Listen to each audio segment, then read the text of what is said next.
Ellen, a young woman who is only 1.40 m tall, with a delicate body and a youthful face that made her look no more than 10 years old, was in a terrible state. She was wearing a simple white dress, and her large, round eyes reflected deep pain, while her swollen abdomen seemed disproportionate to her small body. Beside her, Edward, a man whose face was marked by worry and anguish, ran desperately towards the hospital with a young woman in his arms, shouting in despair, "Doctor, please, she's about to give birth." Edward's anguished cries echoed through the hospital corridors, attracting the attention of everyone around. Nurses, visibly surprised and alarmed, rushed towards the couple, while patients and companions watched the scene with looks of disbelief and concern. One of the nurses, trying to remain calm, quickly approached and asked what was happening. Seeing Ellen's condition, she struggled to maintain her professional composure, even as outrage and confusion rose within her. "She's in labor," Edward exclaimed, his voice cracking with desperation. "Please, we need help. Fast." The nurse, realizing the urgency of the situation, immediately buzzed the intercom, ordering a stretcher from the main entrance as quickly as possible. As they waited for the stretcher to arrive, she crouched down beside Ellen, trying to calm her. The young girl was nearly unconscious from the intense pain she was in. "Hold on tight, honey. We're going to help you," the nurse said softly, though inside, her anger and confusion only grew. How could such a young girl be in such dire straits? As soon as the stretcher arrived, Ellen was carefully placed on it and rushed to the emergency room. Edward tried to follow them, but was stopped by another nurse, who held him firmly but compassionately. "I'm sorry, sir, but you need to stay here," she said with determination. "We'll take care of her. We need to figure out what happened." Edward nodded, though his face showed a mixture of anguish and despair. "She's my responsibility," he murmured, the words nearly choked by the weight of the situation. "I can't leave her alone." In the emergency room, doctors and nurses worked tirelessly to stabilize Ellen. Dr. O'Neill, a man with years of experience, had never encountered a situation like this. As he rubbed his hands together, he reflected on the start of his shift, which seemed to promise a routine day. What kind of monster would do this? He muttered to himself, anger evident in his eyes as he contemplated the girl's fragility. "She's just a child," he repeated in his mind, trying to process the horror of the scene before him. In the waiting room, the quiet whispers quickly turned into audible conversations as people tried to make sense of what they had just witnessed. "Did you see that girl? She couldn't have been more than 10 years old," a pregnant woman commented, her face pale with disbelief. "And the man who was with her?" another added, his tone reproachful. Edward, sitting in a corner, had his head buried in his hands, trying to block out the hurtful comments surrounding him. The room was tense as voices whispered harsh judgments. "He must be guilty. How could someone do something so horrible?" one person muttered in disgust. "He should be arrested for what he did," another voice echoed. Despite the sharp words around him, Edward knew he couldn't let them get to him. His main concern was Ellen's well-being, who was currently in the operating room. The doctor beside her tried to offer some comfort before the anesthesia began to take effect. "I'll do everything I can to make sure you're okay," he said, his voice filled with fierce determination. As the procedure began, the medical staff prepared for any eventuality. Nurses hurried in and out, bringing supplies, and avoided looking at Edward, who waited anxiously outside. Their thoughts were fixed on the young woman on the operating table, and one question kept ringing in everyone's minds. How had she ended up in this situation? Time seemed to stand still in the hospital, which was now filled with tension and anticipation. Outside the emergency room, the pressure was palpable, and the murmurs grew louder. Edward sat in a chair in the hallway, his face buried in his hands, sobbing silently as worry consumed him. Ellen had been rushed to give birth, and the uncertainty about her condition was a constant torture. Around him, the world continued to spin, but for Edward, every second felt like an eternity as he waited for news that could change their lives forever. The murmurs began softly, like a distant wind, but within minutes they had turned into loud chatter of judgment and disapproval. "Look at that girl," She can't be more than 10, a woman whispered to her companion. Disbelief etched in her eyes, and the man beside her was also in disbelief. What kind of monster would do such a thing? He asked with disdain. Another voice joined the chorus. He must be a pervert, someone whispered with disgust. They should arrest him for what he did to that poor child. Edward, his eyes red and swollen from crying, looked up for a brief moment, but then quickly looked down again, trying to block out the words echoing around him. But each comment seemed to pierce his heart like a sharp blade. He knew that, at that moment, there was nothing he could do to change the way others saw him. But the weight of uncertainty about Ellen's condition was eating away at him. "We need to call the police," someone shouted from the back of the room, and the tension, which was already palpable, grew even more. "We can't just stand by and let this happen," a voice insisted. A nurse, who had been watching the situation with a mixture of frustration and professionalism, approached Edward. "Sir," she began, her voice firm but tinged with compassion, "we need you to tell us exactly what happened." Edward looked at her, his eyes full of despair. "Ellen, she needs help. That's all that matters right now," he replied, his voice breaking with each word. The nurse nodded, understanding that she couldn't get much more out of him in this state. "We'll do everything we can for her," she assured him, trying to calm him down. Meanwhile, an older woman, her brow furrowed and her arms crossed, could no longer contain her indignation. "This is a disgrace," she shouted, directing her fury at Edward. "That man should be arrested." "Yes, we can't let someone like that walk around free," another person agreed, and soon more voices joined the chorus of condemnation. The waiting room, previously filled with tense silence, was now buzzing with murmurs of disapproval. Some people began to take out their phones, ready to call the authorities. The atmosphere became unbearable, and Edward, feeling increasingly cornered, closed his eyes in the hope of shutting out everything around him. But suddenly, a tall, burly man stood up and marched toward him with firm, resolute steps. Without saying a word, he grabbed Edward by the collar and pulled him from his seat. "You're a disgrace," the man shouted, his face red with rage. "How could you do this to a child?" Edward, stunned and terrified, raised his hands in a gesture of surrender. "No, please. You don't understand," he tried to explain, his voice shaking. "There's nothing to understand," the man snapped, tightening his grip on Edward's collar. "You're a monster, and you'll pay for this." The situation was about to spiral out of control when a nurse ran up to them and stood between them. "Stop. Let him go now," she shouted, trying to separate the man from Edward. "We've already called the police. They'll take care of this." The man reluctantly pushed Edward back into the chair before releasing him. The nurse quickly checked to make sure Edward was okay, then turned to the furious man. "I understand your anger," she said firmly, "but we can't allow violence here. Let the authorities deal with this." Edward, struggling to catch his breath, remained seated, trying to remain calm. He knew he couldn't change what others thought of him, but he had to remain calm for Ellen's sake. A few minutes later, 2 police officers entered the room, responding to the various calls they had received. With serious, professional expressions, they approached Edward.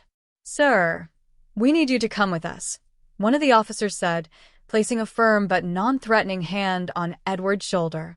"But, Ellen, she—" Edward tried to protest, but his voice cracked. "We'll take care of it," the other officer assured him.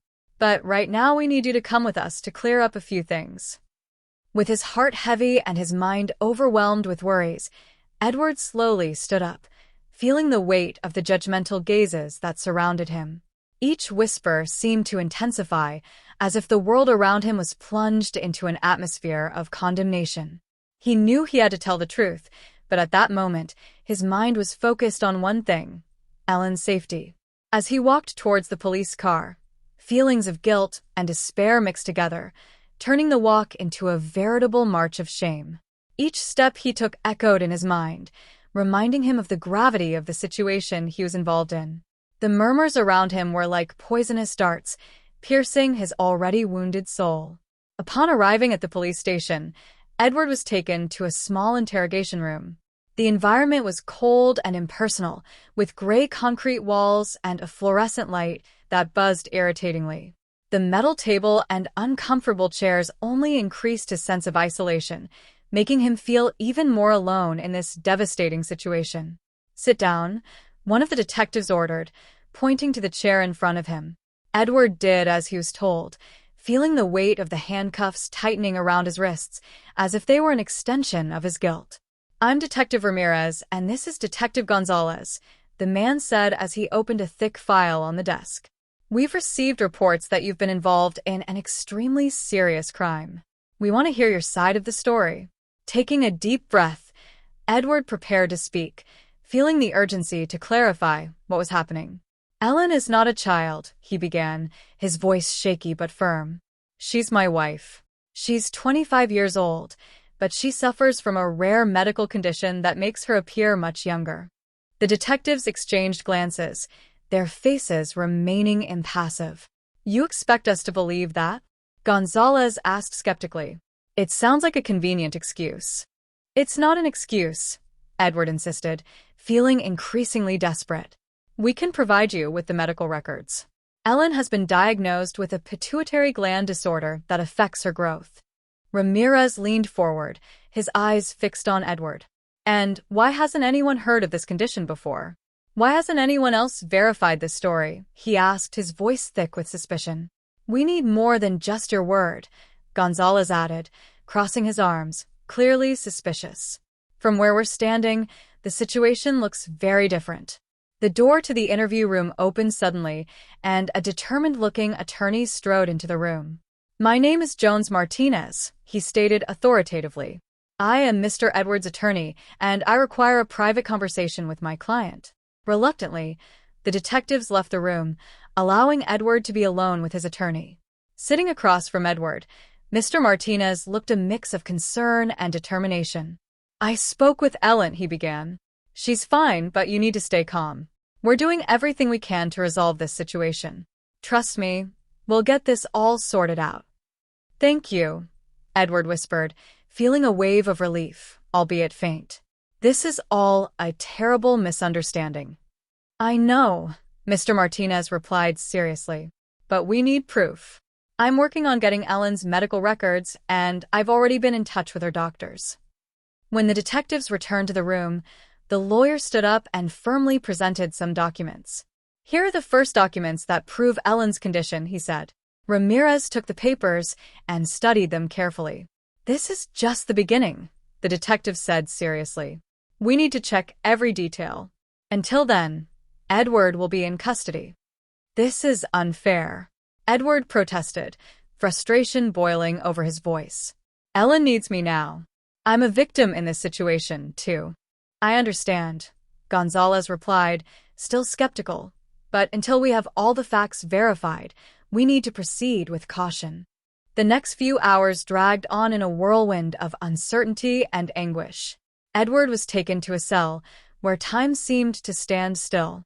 His mind spun restlessly, remembering every happy moment he had spent with Ellen, while confronting the harsh reality that now surrounded them. Meanwhile, at the hospital, Ellen, a young woman with a fragile countenance but a prominent pregnant belly, was rushed to the delivery room. The unusual situation caused everyone around to murmur among themselves, expressing their disbelief and concern at the gravity of the situation. Dr. Mitchell, the head of the unit that night, rushed toward the delivery room, his mind racing. How was this possible? He asked himself over and over, perplexed by the situation. Over his long career, he had faced many unusual cases, but nothing compared to what was before him now. "Prepare for an emergency C-section," Dr. Mitchell ordered as he entered the room, his tone leaving no doubt as to the urgency of the situation. The nurses and assistants moved quickly and efficiently, preparing the surgical instruments and checking to see if Ellen was ready for the procedure. Ellen lay on the gurney, her eyes closed, her face pale and lined with pain and exhaustion. Despite her fragile and young appearance, her body showed clear signs of advanced labor. "Her vital signs are stable," one of the nurses reported, breaking the tense silence that hung over the room. Dr. Mitchell nodded as he pulled on his surgical gloves, preparing to begin the C-section. "Okay, let's get started," he said firmly. As soon as he made the first incision, Dr. Mitchell couldn't help but be impressed by what he saw. Ellen's internal organs were fully developed and in perfect condition. Her uterus and ovaries were clearly those of a grown woman, not a child, as her appearance suggested. "This is extraordinary," he muttered, almost to himself, but his observation did not go unnoticed by the medical staff assisting him. "What's going on, doctor?" asked the head nurse, Mrs. Lopez, her voice thick with curiosity and concern. Dr. Mitchell looked up, still in awe of what was before his eyes. "This young woman's organs are completely normal for someone in her 20s, he explained, the wonder evident in his tone. "There's nothing to suggest that she should look the way she does." The staff continued to work in silence, absorbing the strangeness of the situation as they assisted in the delicate operation. After a few minutes of intense concentration, a sound cut through the heavy air of the room, the loud, clear cry of a newborn. A wave of relief swept through everyone present.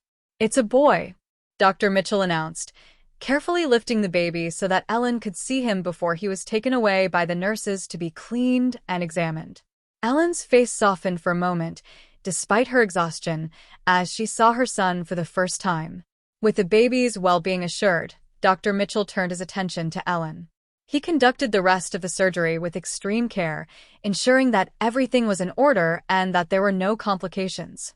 The room, once filled with tension, now began to relax, although the team was still processing the mystery surrounding Ellen's case. The head physician knew that this moment, complex as it was, had been a small miracle amidst the chaos. As Ellen was moved to the recovery room, Dr. Mitchell removed his gloves and mask, still deep in thought. "I need to look into this further," he said aloud, speaking to himself as well as to the rest of the team. Something about this case didn't make sense, something beyond what they had ever known. Hours later, Ellen began to show signs of regaining consciousness. Her eyes slowly opened, blinking against the bright light of the room. Beside her, a nurse held her baby in her arms, wrapped in a soft, cozy blanket. "Ellen, your son is healthy and strong," the nurse said with a warm, comforting smile. "Would you like to hold him?" Ellen nodded slightly, tears welling in her eyes as she took the little one in her arms. Thank you so much," she whispered, her voice choked with emotion. The nurse observed the tender moment before speaking again. "Ellen, we need to talk about your condition. Dr. Mitchell has some questions." Ellen knew this moment was coming, and with a deep sigh, she replied, "I know. I'm ready to explain." A few moments later, Dr. Mitchell entered the room. His serious face reflected the complexity of the situation. He walked to Ellen's bedside and sat down in a nearby chair. "Ellen," he began, choosing his words carefully, "your internal organs are fully developed, like those of a grown woman. However, your external appearance is that of a child. Can you help us understand how this is possible?" Ellen adjusted the baby in her arms and answered calmly, yet firmly, "I have a rare condition called hypopituitarism. It affects my pituitary gland, preventing my body from growing and developing normally on the outside, even though on the inside I am a grown woman." Dr. Mitchell listened intently, nodding as he absorbed the explanation. "That clears up a lot," he said, still processing the information. "But we'll need to document all of this properly. We'll contact your previous doctors to gather records that confirm your condition." Ellen looked down at the baby, then back at Dr. Mitchell. "I understand. I'll do what I can to help," she said determinedly. Just then, a nurse entered the room with a worried expression on her face. "Dr. Mitchell, there's something you need to know. Ellen's husband, Edward, has been taken away by the police. They're charging him with a serious crime." At this, Ellen's world seemed to crumble around her. "No. This has to be a mistake," she exclaimed, her voice thick with despair. "Edward is my husband. He's done nothing wrong." Dr. Mitchell stood, his expression hardening. "I'm here. We'll figure this out," he said firmly. "I'll talk to the authorities right away." The next few hours were filled with anxiety and waiting. Ellen was interviewed by nurses and doctors who tried to gather all the necessary information. At the same time, Dr. Mitchell contacted the doctors who had treated Ellen in the past, seeking any medical records that might help. Finally, he met with Chief Constable Rodriguez in a private room in the hospital. "Captain, we need to talk about Edward," Dr. Mitchell began, his tone formal and urgent. Captain Rodriguez, his face serious and expressionless, replied, "I'm listening, doctor." "Edward is not a criminal," Dr. Mitchell explained, as he handed over a folder of documents. "Your wife, Ellen, has a rare medical condition that affects her physical growth. These documents prove it." The captain reviewed the papers carefully, and as he read them, his expression softened slightly. "I understand, doctor," he said, still surprised. "This is a very unusual situation, but we will do our best to resolve it." Meanwhile, in the recovery room, Ellen held her baby tightly, praying that everything would clear up quickly. A few minutes later, the door opened and Dr. Mitchell walked in, his face filled with relief. "Ellen, I have good news," he said gently. "Captain Rodriguez has reviewed the documents, and they have agreed to release Edward while the investigation continues. Everything is going to be okay." Ellen breathed a sigh of relief, tears streaming down her face. "Thank you, doctor. Thank you for everything," she said, deeply grateful. A moment later, Edward was escorted back into the room by 2 police officers. His face was tired, but it brightened when he saw Ellen and the baby. "Ellen," he whispered, approaching the bed. "I'm here." Ellen looked up at him, her eyes full of love and gratitude. "Everything is going to be okay now," she replied softly. "We'll get through this together." As the family gathered, Dr. Mitchell and his team continued to work meticulously to document Edward's case. Ellen and ensure that she and her baby received the best care possible. Ellen's story became one of the most memorable moments in Dr. Mitchell's career. Despite having given birth to a healthy baby, her fragile body and delicate medical condition required her to remain in intensive care at the hospital. News of her plight quickly spread among the medical staff and patients, sparking curiosity and an outpouring of sympathy. Her husband Edward's dedication also caught everyone's attention. Every day, he was by Ellen's side, caring for her and the baby with a devotion that moved everyone who witnessed it. For the nurses, who were already accustomed to seeing many life stories, Edward's affection stood out. They couldn't help but feel a pang of envy as they observed the unconditional love he showed Ellen. One morning, one of the nurses came into the room with a smile on her face and said, "Here's your breakfast."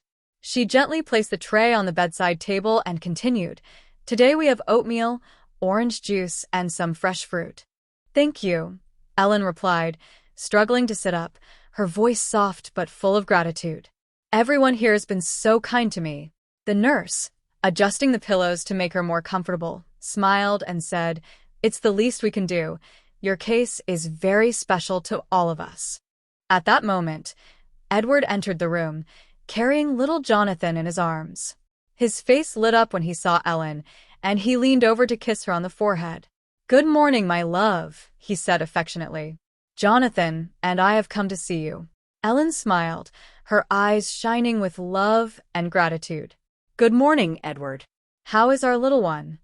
Edward, rocking the baby gently, replied with a proud smile, "He's perfect, strong and healthy, thanks to you." Watching the scene, one of the nurses commented, "Edward, you are a wonderful father. We don't see someone so devoted and loving every day." "Thank you," Edward replied, his eyes fixed on Ellen with adoration. "I would do anything for my family." As the days went by, the bond between Edward and Ellen became more and more visible to everyone in the hospital. Their love and dedication became a constant topic of conversation, arousing admiration among patients and staff alike. One day, as Edward was helping Ellen walk down the hallway, an elderly patient, Mrs. Garcia, approached and said with a smile, "Excuse me, I just wanted to say that you two inspire me so much. Seeing the love and care you have for each other is truly beautiful." Ellen, leaning on Edward's arm, replied with a warm smile, "We've been through a lot together, and we're grateful to have each other." Mrs. Garcia nodded, her eyes full of understanding, and said, "In the end, what really matters is love and family. They're the most important things in life." As the days went by, Ellen continued her recovery, although she still required constant care. Edward, ever attentive, did everything he could to make sure she was comfortable. Every day, he brought her fresh flowers, read her favorite books, and made sure she had everything she needed. One afternoon, after a short walk down the hall, a young nurse, Miss Perez, approached with a shy smile. "Excuse me," she began a little nervously, "but I just wanted to tell you that everyone here talks about how amazing you are, Edward. The way you care for Ellen and her son is truly inspiring," said Miss Perez with a gentle smile. Edward smiled warmly in response, squeezing Ellen's hand affectionately. "Thank you so much, Miss Perez," he replied humbly. "I'm just doing what any husband would do for the woman he loves." Ellen, touched by Edward's words, looked at him with tears of happiness in her eyes. "You're the best, Edward," she said emotionally. "I don't know what I would do without you by my side." Miss Perez, visibly moved, nodded and added, "You two are truly a special couple.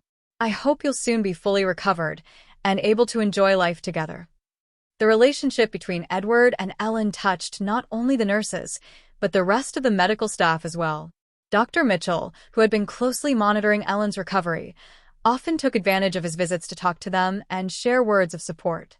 One afternoon, as Dr. Mitchell reviewed Ellen's chart, he commented, "Edward, Ellen, I have to say that I am deeply impressed with the way you have handled this situation. Your love and dedication are truly remarkable." Edward smiled, and Ellen nodded in agreement at his side.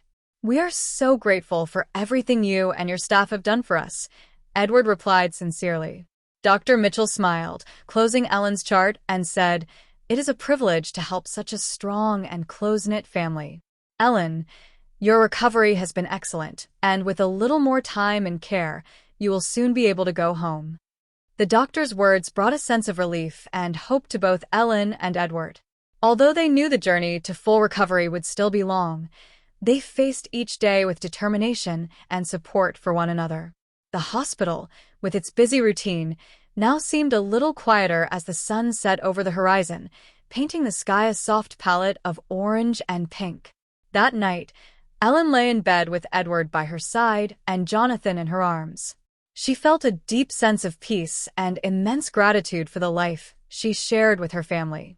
Edward gently stroked Ellen's hair and whispered, "I love you more than anything in this world, and nothing will ever change that." Ellen, her eyes filled with emotion, responded, "I love you too, Edward. Together, we can overcome anything."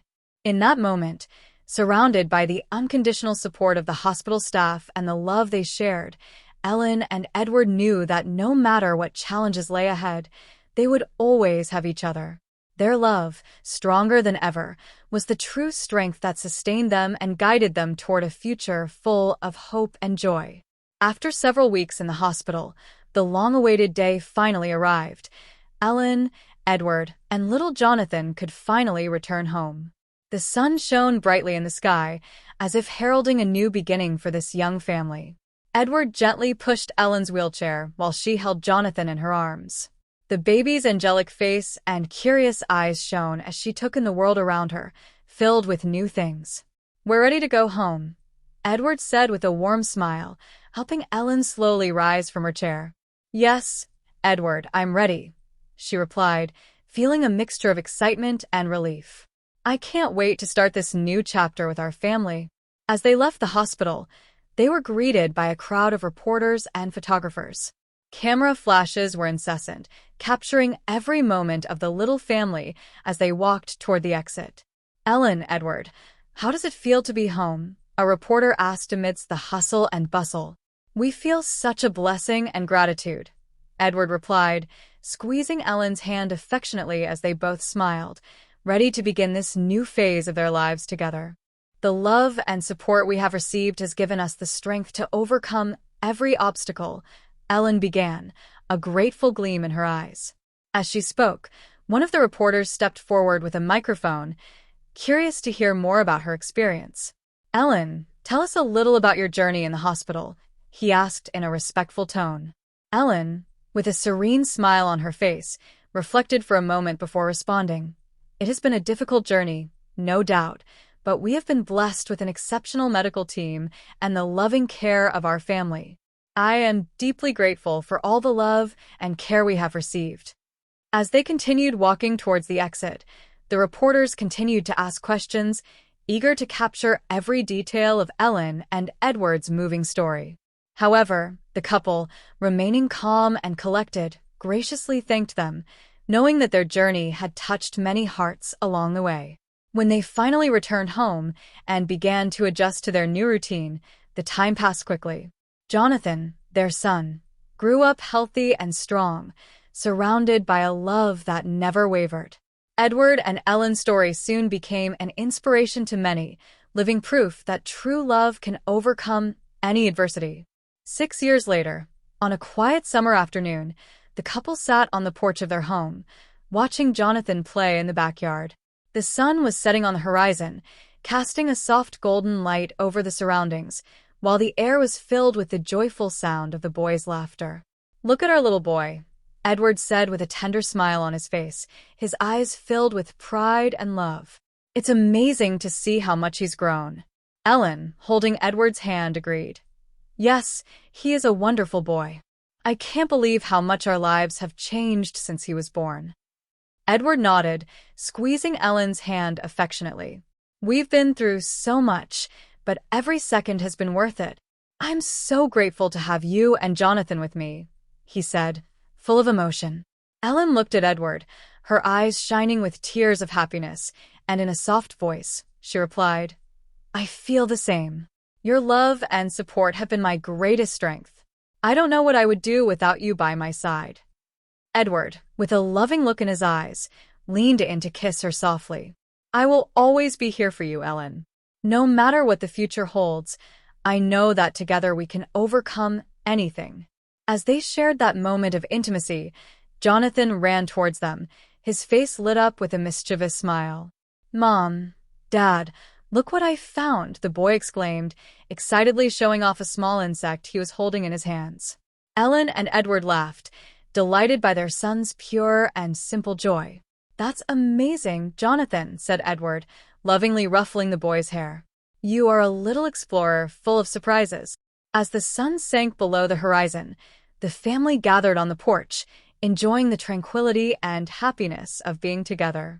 Edward and Ellen's journey was not only a testament to the love and resilience they shared, but also a source of inspiration to all who were fortunate enough to know them. United by their love for their son and their unconditional support for each other, they looked to the future with optimism and confidence, certain that together they could face any challenge that lay ahead. Each moment shared was a vivid reminder that the true treasure of life lies in the love and presence of those we hold dearest. And if you liked this story, the next video that is appearing on your screen will certainly move you too. Don't forget to subscribe to the channel, leave your like, and activate the notification bell so you don't miss any of our next videos. A big kiss, and see you in the next exciting story.